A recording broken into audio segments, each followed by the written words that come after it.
Amigos, un placer saludarlos nuevamente en este espacio de Al Mediodía. Y el día de hoy está con nosotros la doctora Elena Navas.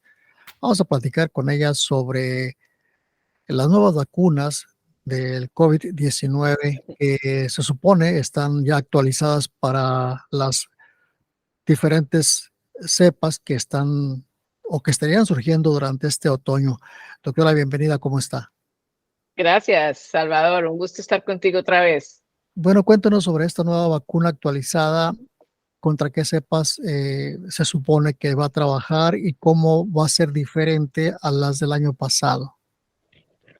Bueno, las vacunas actuales es una vacuna que o sea, reúne vacunas anteriores con cepas anteriores y, digamos, muy contagiosas del virus, pero también es específica para mutaciones que el virus ha estado demostrando en los últimos meses, mutaciones las cuales estamos mirando con mucha cautela porque no se han visto hasta ahora. Entonces, hay creencias dentro del mundo científico que estas mutaciones podrían empezar a evadir la inmunidad que ya tenemos la mayoría de las personas. Todos los años se desarrolla una nueva vacuna porque estos virus siguen variando y siguen mutando. Entonces, tenemos que adaptarnos a ellos con nuevas vacunas una vez al año, que generalmente cae en esta época que es justo antes del invierno, ¿no? Cuando son más prevalentes las enfermedades. Las vacunas pasadas teníamos entendido que solamente duraban cierto tiempo la protección que nos brindaban, ¿no? ¿Es el caso de esta nueva vacuna o ya está un poco más reforzada que le puede durar un poco más? Bueno, sí, esa es una buena pregunta. Las vacunas contra el COVID anteriormente se requerían 2 dosis, ¿sí? Con un mes o 3 semanas, dependiendo de la compañía que estaba manufacturando las vacunas. Con esta nueva vacuna, la buena noticia es que va a darnos inmunidad por un periodo más largo de tiempo. Entonces, por ese lado es importante. Por otro, ya no hace falta refuerzos. Es una dosis que nos ayuda a mantenernos protegidos de estas nuevas cepas del virus por la duración más o menos de un año. Ujú. ¿Es la misma recomendación de las anteriores? Por ejemplo, ¿de qué edad a qué edad se Ujú. recomienda que se vacunen? Y si es eh, más recomendable para personas que pudieran estar en una situación más vulnerable. Bueno, las vacunas del COVID, las que han sido aprobadas hasta este momento, incluyendo esta última generación de vacunas, se recomiendan para individuos de 5 años en adelante, que es lo que la FDA pues, ha podido, digamos, ya constatar y sabemos que que no hay contraindicaciones, ¿sí? Aparte de las normales, que le duele un poco el músculo, a veces un poquito de malestar, pero en general estas vacunas han demostrado ser bastante eficaces sin muchas contraindicaciones, digamos, o síntomas secundarios. Obviamente son recomendadas para personas que tienen condiciones de vulnerabilidad, como enfermedades crónicas degenerativas, incluyendo cardiovascular, diabetes, hipertensión, cáncer, y otras enfermedades autoinmunes, por ejemplo, el lupus o otras como que sarcoidosis y eso. Entonces se recomiendan para personas no solamente que tienen esas enfermedades preexistentes que llamamos, pero también para los mayores de edad, ¿verdad? Porque las personas mayores de edad, especialmente a partir de los 60 años, ¿qué pasa? El sistema inmunológico tiene menos capacidad de generar una respuesta inmune eficiente o efectiva, pero también esa inmunidad tiende a erosionarse más rápido con el tiempo que una persona joven. Por ende, las personas mayores, 60 para arriba, se recomienda altamente que se hagan vacunar. Sí. Ahora, ¿por qué se está recomendando que las personas se vacunen a la misma vez contra la influenza y que en algunos casos, por ejemplo, en el caso de los bebés o de las personas mayores, adultos mayores, que también se pongan la vacuna del virus respiratorio sincitial? Bueno, es una buena pregunta también. Pasa y resulta, Salvador, que ahora en época, justo antes de que empiece la temporada de frío en la parte nórdica del país y bueno, en cualquier lado que gente va a estar con las fiestas, compartiendo más en espacios encerrados, más montoneras y demás, estos virus están circulando a todo dar, porque es la época en que ellos infectan a mucha gente. Entonces, importante tener las vacunas para esas tres enfermedades, porque la vacuna contra el COVID lo va a proteger a uno contra el COVID. La vacuna contra la influenza es específica para el virus de la influenza, ¿sí? Y otras enfermedades respiratorias es lo mismo. Entonces, no hay que asumir que porque, yo estoy vacunada contra el COVID, entonces ya no me va a pasar las otras enfermedades. Y la gravedad de que se llegue a enfermar las personas por más de una de estos virus, pues una persona que ya tiene un sistema inmunológico, un sistema cardiovascular o respiratorio, pues la probabilidad de que se complique y termine en muerte, pues es muy alta, ¿no? Porque, justamente mi pregunta, en el pasado se temía ajá, que una persona se fuera a enfermar de influenza y de, ¿no? Entonces era la preocupación. Hoy también persiste esta preocupación, digamos que en este caso pudieran personas adultas enfermarse con COVID, con influenza o con el RSV.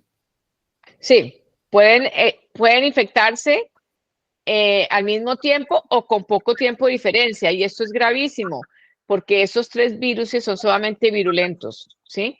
Es decir, que causan síntomas graves y pueden conllevar a no solamente hospitalización, pero también muerte. Porque una persona que tiene el sistema cardiovascular comprometido, ya de por sí ese sistema no está funcionando igual que una persona saludable. Entonces, hay que pensar, a mí me gusta pensar en las vacunas como una modelo de llave y chapa, ¿verdad?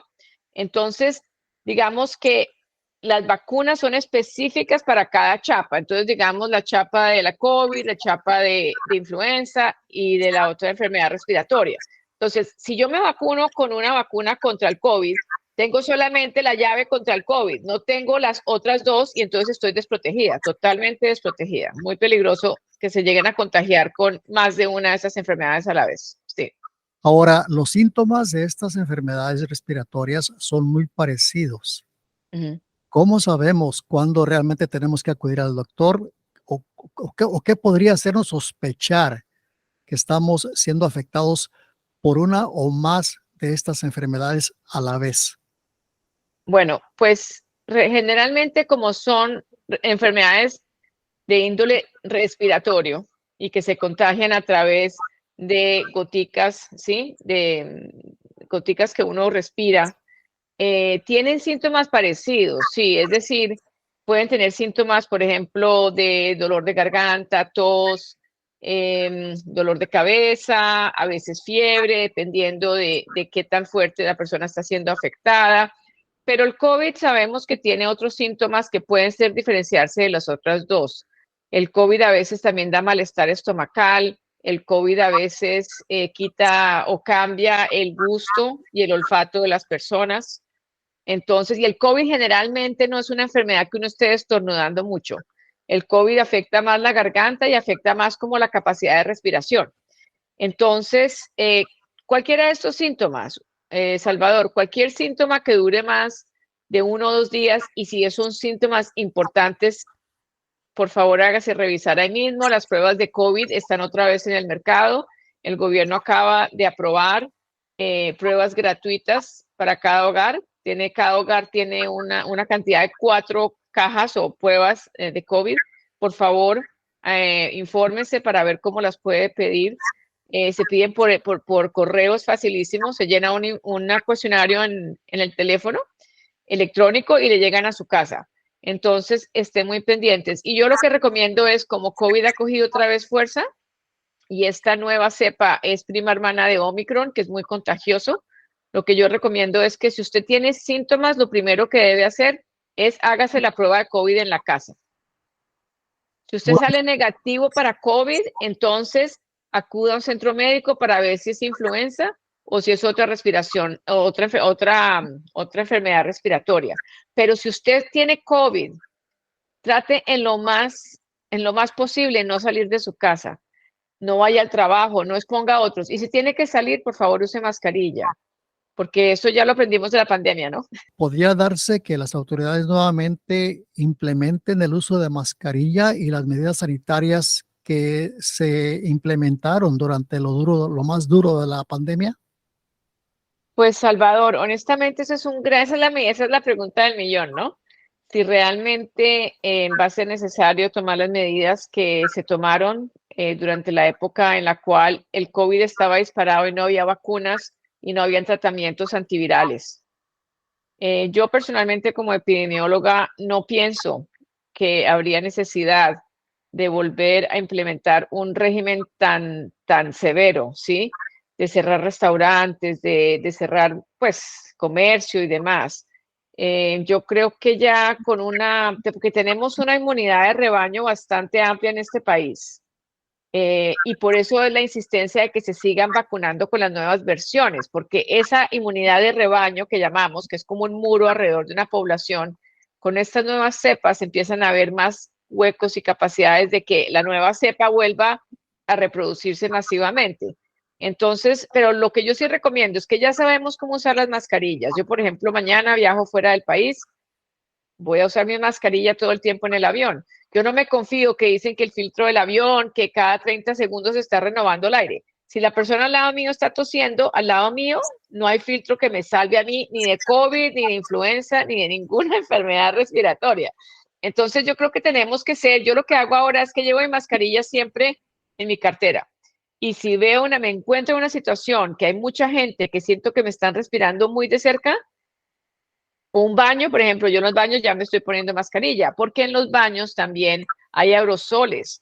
Cuando uno va al baño y uno tiene una de estas enfermedades, cuando uno suelta el baño, el agua, eh, hay aerosoles que salen al aire y es fácil contagiarse. O tocar solamente la manija de la puerta de un baño, es una de las cosas más sucias. Entonces, lavarse las manos muy seguido y no tocarse los ojos, nariz y boca. Clavísimo, porque por ahí es que entran estos virus. Sigue siendo una pandemia.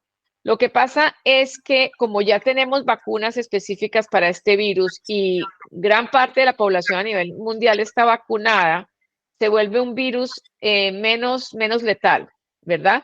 Pero no quiere decir que sea menos contagioso o que sea menos peligroso, porque una digamos, los efectos secundarios que estamos viendo ahora, Salvador, estamos viendo una gran pandemia en personas jóvenes.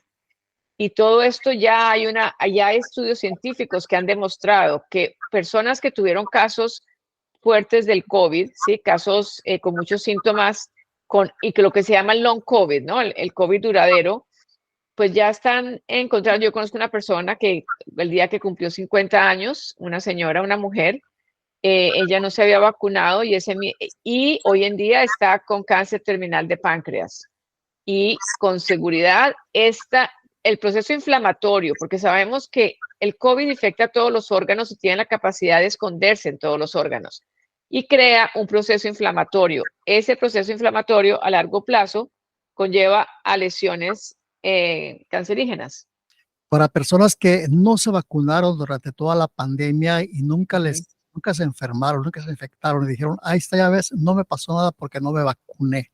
Ujú. ¿Qué, Bueno, pues siguen siendo igual de expuestas ahora que, como usted menciona, ya, digamos, la letalidad del virus pues está disminuyendo un poco, podríamos así decirlo? no, una persona que no ha sido vacunada, Salvador, siempre va a estar a más alto riesgo de complicaciones. Esa es la verdad. Que no le dio, es posible que sí le dio, pero su cuerpo neutralizó el virus y no pasó a más.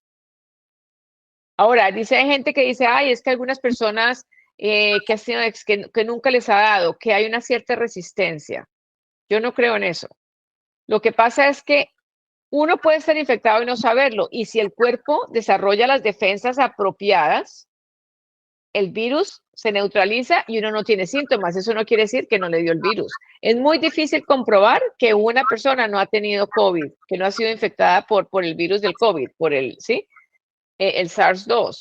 Eso, la verdad es que no. Y si no ha estado vacunada, con mayor razón. Estas personas que están ahora sufriendo de cánceres como resultado de una enfermedad de COVID, la mayoría nunca fueron vacunadas y por eso el virus llegó a atacar el sistema de inflamatorio del cuerpo. Entonces, no creo en eso. Muy bien, pues doctora, muchísimas gracias por estos minutos, por aclararnos un poquito más el panorama respecto al COVID, que sabemos que pues no se ha ido, siguen los casos ahí.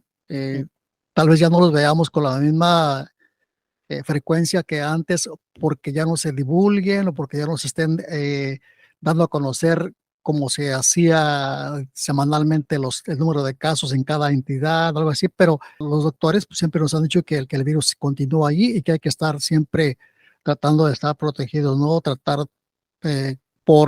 digamos, usar el sentido común a la hora de estar en lugares cerrados con una gran concentración de gente, ¿no? Sobre todo si uno sabe que su sistema inmunológico no es el mejor, pues tratar de cubrirse uno de alguna forma, tratar de protegerse de alguna forma.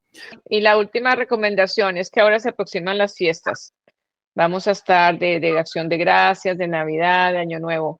Si usted va a estar viajando y usted tiene personas mayores en su familia y van a tener reuniones grandes, por favor, pídanle a todos que se haga una prueba de COVID antes de llegar, antes de infectar a la abuelita o la bisabuela o personas que tienen cáncer o otras enfermedades, pues, de vulnerabilidad, ¿verdad? Entonces, les recomiendo mucho eso.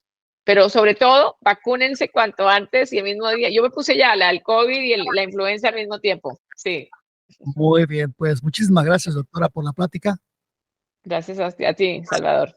Será hasta una próxima ocasión. Claro que sí, un placer. Hasta luego.